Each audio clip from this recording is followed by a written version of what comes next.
Hello everyone. Today we will start with the topic extended pigeonhole principle.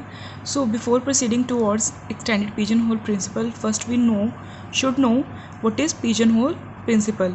As we have talked in our previous class, what is pigeonhole principle? Like suppose if there are n pigeons which are assigned to m pigeonholes and m is less than n, that means pigeonhole are less than the number of pigeons, then at least one pigeonhole contains two or more pigeons.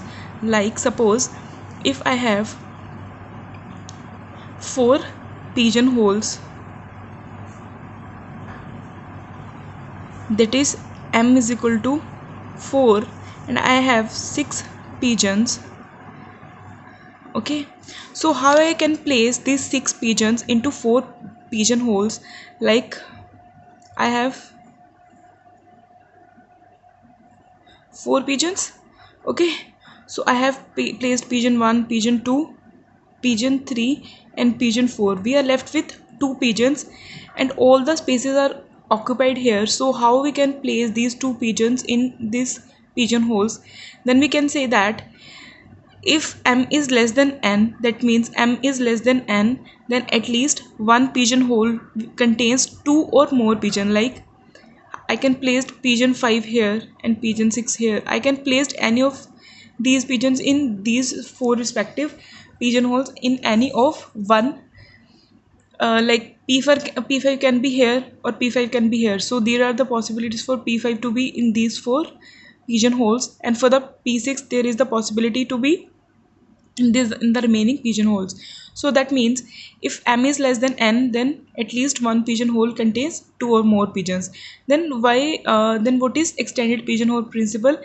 This extended pigeonhole principle or generalized pigeonhole principle says the principle that states that there must be at least 2 objects in the same box. There must be 2 objects in the same box where there are more objects than boxes. I have more objects than boxes. However, even more can be said when the number of objects exceeds a multiple of the number of boxes. Like I have already exceeded, this box has 2 pigeons, this box has 2 pigeon. And if suppose I have 11 pigeons, okay, so 2, 2, 2, 2, 8, and then 9, 10, 11, 12, and 13th pigeon. That means I have overloaded a pigeonhole with more than 2 pigeons, or exceeding that multiple pigeons in particular box. So this extended pigeonhole principle is used when I have so many objects but less number of spaces to be placed, to place those objects. So that is why we used extended pigeonhole principle. Like suppose I have an example. Given a group of 100 people, that means I have a group of 100 peoples. At minimum, how many people were born in the same month? I wanted to know that if there are 100 people, then how many people will born in the same respective months. So like suppose I have 12 months, as we know. So 12 months, so 100 people. Okay, so how I can, I told you, for a pigeonhole principle we use m by n, n by m. Okay, so what is n? N is 100, and what is m? That is 12. So 100 by 12, 8.33. Okay, so this person is always complete, not a partial value. So I cannot say that 8.33 values can be exist in each and every month, because their person can be a fully or not. It can't be partial. So I have taken the ceiling value of it. So I have, instead of taking the single values, I have taken eight persons will have the same month. That means 8 into 12, that will be 96 persons will be holding the same values, and the rest can be 4 person will occupy more than the 12 months. Like the values can be exceeded. So we can't have the partial values in each month, so we just rounded it up by taking the ceiling value of this 8.33. This 8.33 will give us the ceiling value of 9. So there must be 9 persons who can born in same month. Okay, or in other words you can say that I have 100 people, 12 months. Okay, so 100 by 12, that will be 8. 4 by 12, okay, that will be 96. 100 by 12, okay. So 8 persons will be having the same month, like 8 8 8, so on, for January, February, March, and so on months. And the remaining 4 persons will be holding like these plus 1 plus 1 plus 1 plus 1 plus 1. So in this way, instead of these 8 persons, I have 9 persons in 4 months which will hold the same birth month. Okay, so if I say that if I have n objects are placed into k boxes, then there is at least one box containing at least n by k objects. That means if there are n objects that this is the simple ceiling value of taking, I am taking this there. In this example I have 100 people and 12 boxes. Okay, so what is the value? So I can take the ceiling value of this. Ceiling value of will be this of 9. So this is my extended pigeonhole principle, in which we have stated what will we do when we have extended amount of pigeons instead of less number of restricted pigeonholes. Okay, so like there we have one more example. Show that in a group of 50 students, at least 5 are born in the same month. Now we have 50 students, that means n's value is 50. The other formula to generalize our extended pigeonhole principle is that kn plus 1. So either we can use the ceiling value of that, or we can use this method for using or for finding the values in extended pigeonhole principle. So now I have to show that 50 students, at least 5 are born in the same month. So let's take kn plus 1 is equal to 50. Okay, so here n is the number of months that can be possible. 12 months are present in an year, so k into 12 plus 1, will give me 12k is equal to 49. K's value will be 49 upon 12, that will be 4, and that will be 48 will be covered, and I am left with 1 remainder. So at least 4 plus 1 is equal to 5 students were born in the same month. So there at least 5 are born in the same month. So I have proved this by using the extended pigeonhole principle. So in extended pigeonhole principle, we are going to either prove some of the scenarios which will be given in the questions, or we have to find that how we can pick the arrangements, or in some questions we can also find like how many students can be possible can be there if at least 5 are born in same month. So by using extended pigeonhole principle, we can give answers of all these problems. Now we are proceeding towards our next topic, that is proposition. Like in the proposition, here in discrete mathematics, proposition is a statement. So instead of in English grammar where proposition is some helping verbs and helping terms in our sentences, in this proposition shows us a statement. A proposition is a declarative sentence which is either true or false. That means proposition will give us a truth value, or we can say this true or false is our truth values. So it will give us an answer in either true or in a false. Like say I have 1 plus 1 is equal to 2. So I know that 1 plus 1 is equal to 2. So I can say that this statement is true. So I have given true value for this. If I say 9 is less than 6, is 9 is less than 6? No, 9 is greater than 6. So I termed it as false. Paris is in France. Yes, Paris is in France. sorry, Paris is in France, so this is true. So there can be these are the terms, these are the general terms which are either termed as true or false. This can be any of the values, either in the mathematical scenarios or in the sentence formulation.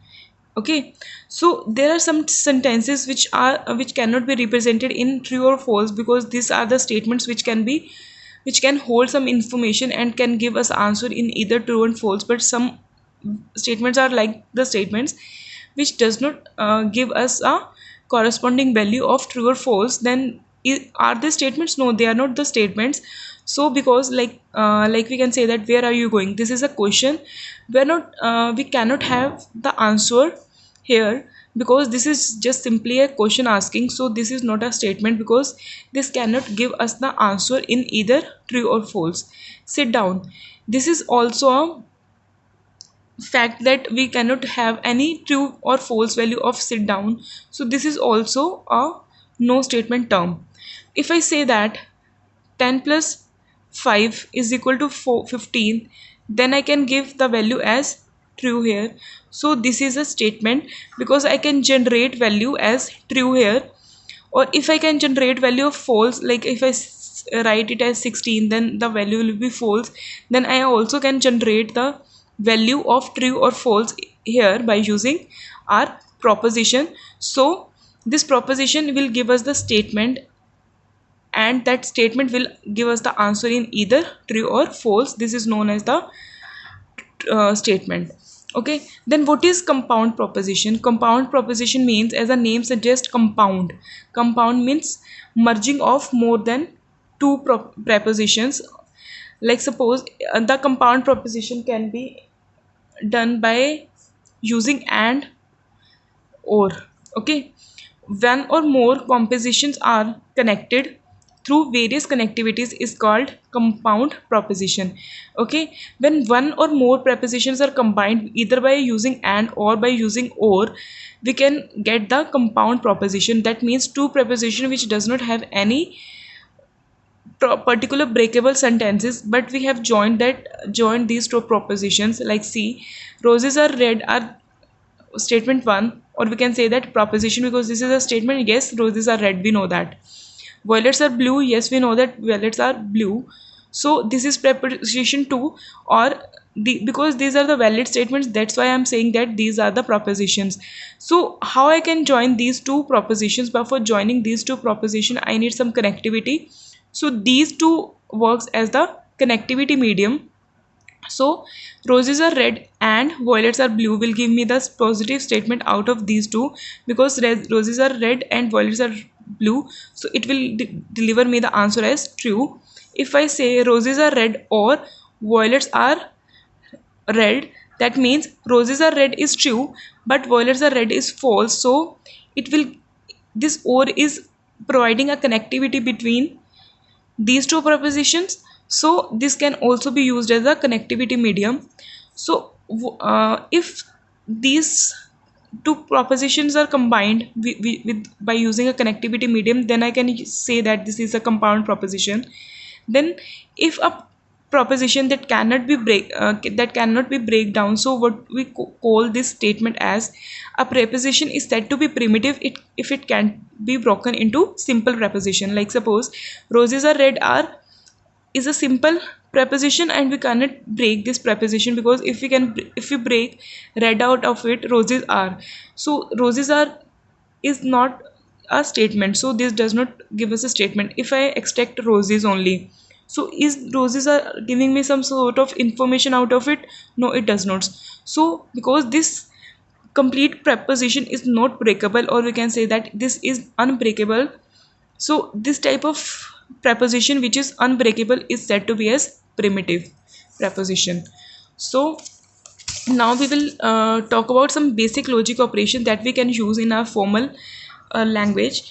So in this we have conjunction. Conjunction is also known as and it and operator, and this can be represented with a symbol as this. Disjunction means or, and it can be represented as a v. negation. Negation means in note, and it can be represented by this symbol. NAND means summation of and plus not. This NAND means not, and this AND means AND. So by adding these two operators, I can get the value of NAND. NOR means not plus or. Similarly, XOR and XNOR.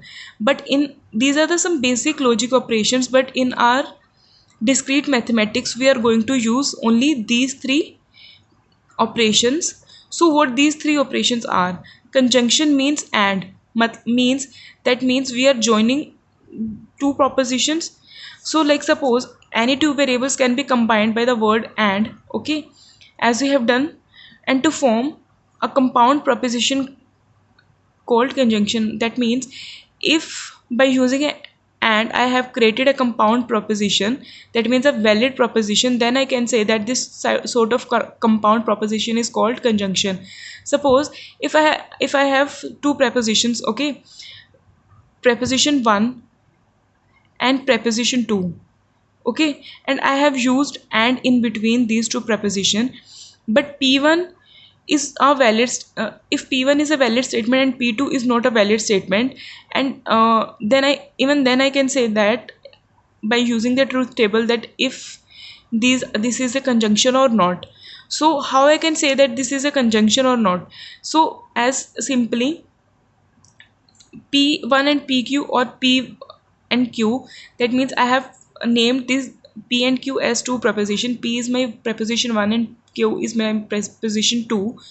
So if I say that P and Q, I told you for and we use this sort of operator. So I can simply write it as P or Q, P and Q.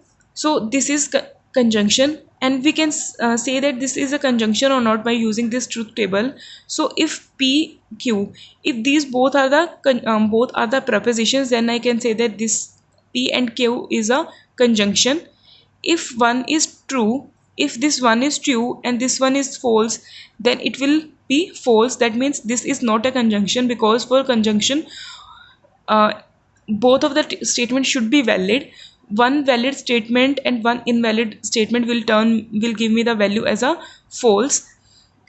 If there is false, that means P1 is false, is a false statement, and P2 is a right statement, then it will generate the value as false. And if both are false, then this will give me a false statement, because these two both terms propositions are false, and it will generate the value as false. Then what is disjunction? Disjunction means any two propositions combined by the word or is called disjunction. P and P Q, symbol for disjunction is this P or Q. That means if either of one preposition is true out of two, then I can say that the result is true for that. That means if I have preposition P1 P and second preposition P2 and I have or operator in between, that means connectivity is of or. If either one out of these two is true, then this will give me the value as true here. And if both are false, only at that situation we can say that this is a false preposition. So true will give me a value of true, true false will give me value of true, false true will give me value of true, false will give me value of false. That means कि and operator क्या बोलते हैं कि दोनों के दोनों जितनी भी prepositions के बीच में हमारे एंड होगा, वो सारी की सारी कंडीशन जो है वो अगर ट्रू होंगी तभी हम बोलेंगे कि वो ट्रू हैं. और ऑपरेटर हमें क्या हेल्प करता है? और ऑपरेटर बोलते हैं कि चाहे जितनी भी स्टेटमेंट्स हैं या जितनी भी prepositions हैं उसमें से अगर एक भी ट्रू है तो हमारा जो एंड रिजल्ट होगा वो ट्रू होगा. ठीक है, अभी हम यहाँ पे बात कर रहे थे दो prepositions में. अगर हमारे पास यहाँ पे तीन prepositions होती P1 P2 P3, ठीक है, उन दोनों के बीच में एंड होता, अगर इनमें से अगर तीनों की तीनों मेरी ट्रू होती तभी मेरा जो final P and Q and P1 and P2 and P3 जो कंजक्शन रिजल्ट होता वो ट्रू होता.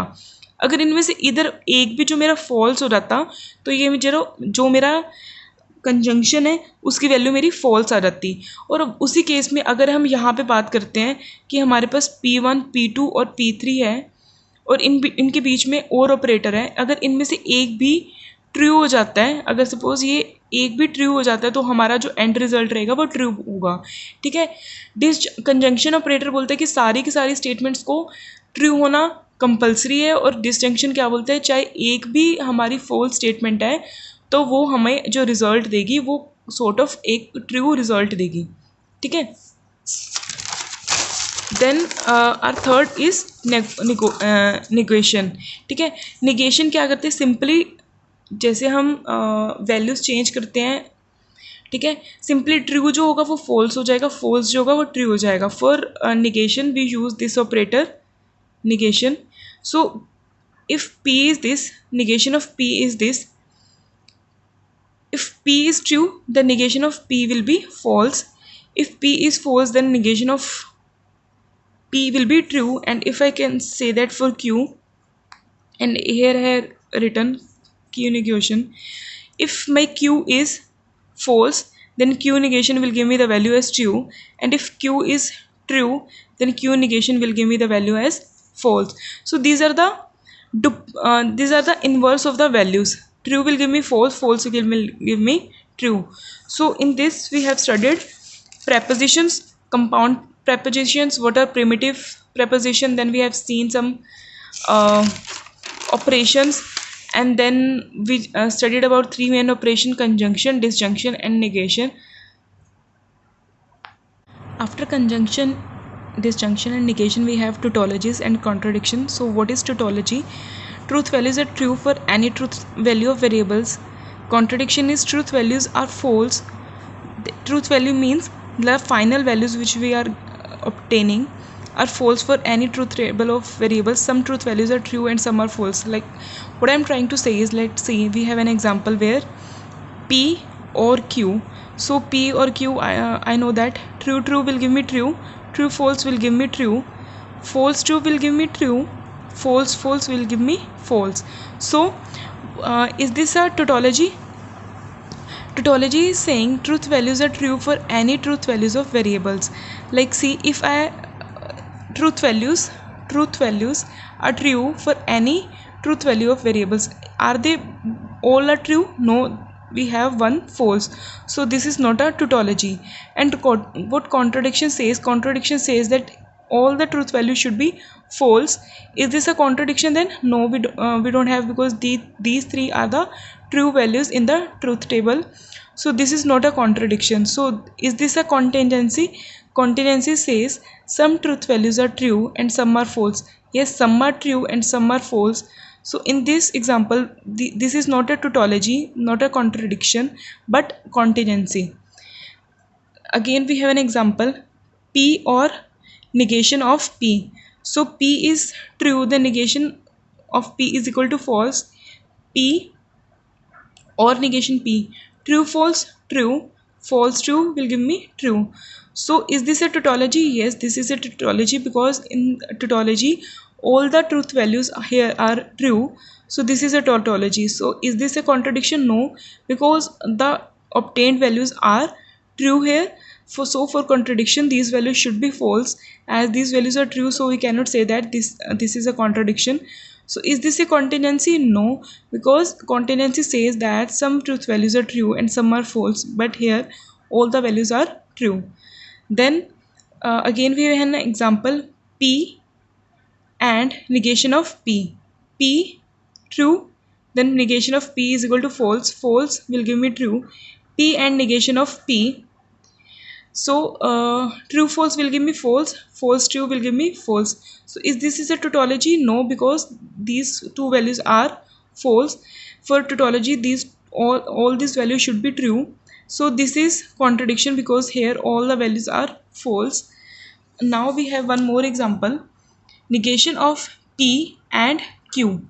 Okay, so PQ is true will give me, in P and Q will give me true, false true will give me false, true false will give me false, false give me false.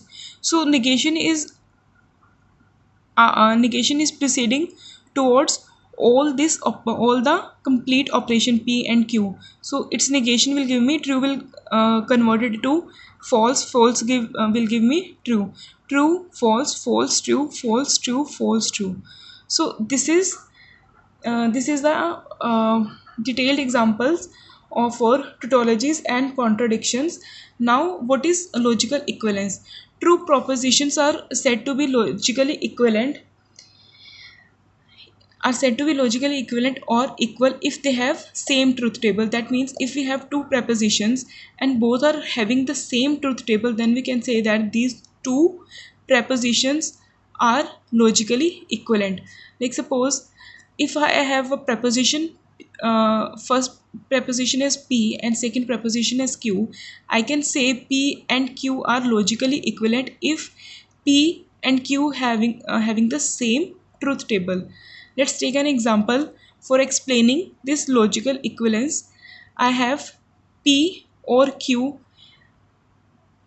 uh, um, with preceding of negation P and negation of Q. I have to prove that are these two having a logical equivalence or not. So this is a preposition, this is a preposition. So firstly I am solving this preposition P Q, true true, false true, true false, false false. Negation of P will give me true will becomes false, false will becomes true, true will become false, false will become true, true will become false, true will become false, false will become true, false will become true. So I have to find negation of P and negation of Q. False false will give me false, true false will give me false, false will give me false true will give me false, and true true will give me true in conjunction. As we have already seen how we are going to perform conjunction operations in truth table. So now we are going to check for P or Q. So P, Q, true, true, false, true, true, false, false, false. P or Q means if any of the value is true out of these two propositions, then I can say that P or Q is true. True, true will give me true. False, true will give me true. True, false will give me true. False, false give me false. So I have to find negation of P or Q. Negation of P or Q means true will turns out into false, true is turns out to false, true turns out to false, false turns out to true. Is these two truth tables are same? Yes. These three false are preceded after true, false, true. So I can say that because these two proposition are having the same truth table, then I can say that these two prepositions are logically equivalent. So how I can write that these two are logically equivalent? I have simply written this and this. In between of these two preposition I have mentioned these three lines. These three lines are showing me that these two are the logical equivalent prepositions. So prepositions are nothing but the statements which tells us that I either turns out to be true or false. Then we have studied about some basic logical operations, and then main tautologies and contradictions. Like we have studied if all the values are true, then I can say that this is tautology, and if all the values turns out be false of truth table, then this is a contradiction. Contingencies says some truth values are true and some are false. Then we have studied about logical equivalence. Logical equivalence means if true prepositions are having the same truth table, then they are giving us the property of logical equivalent.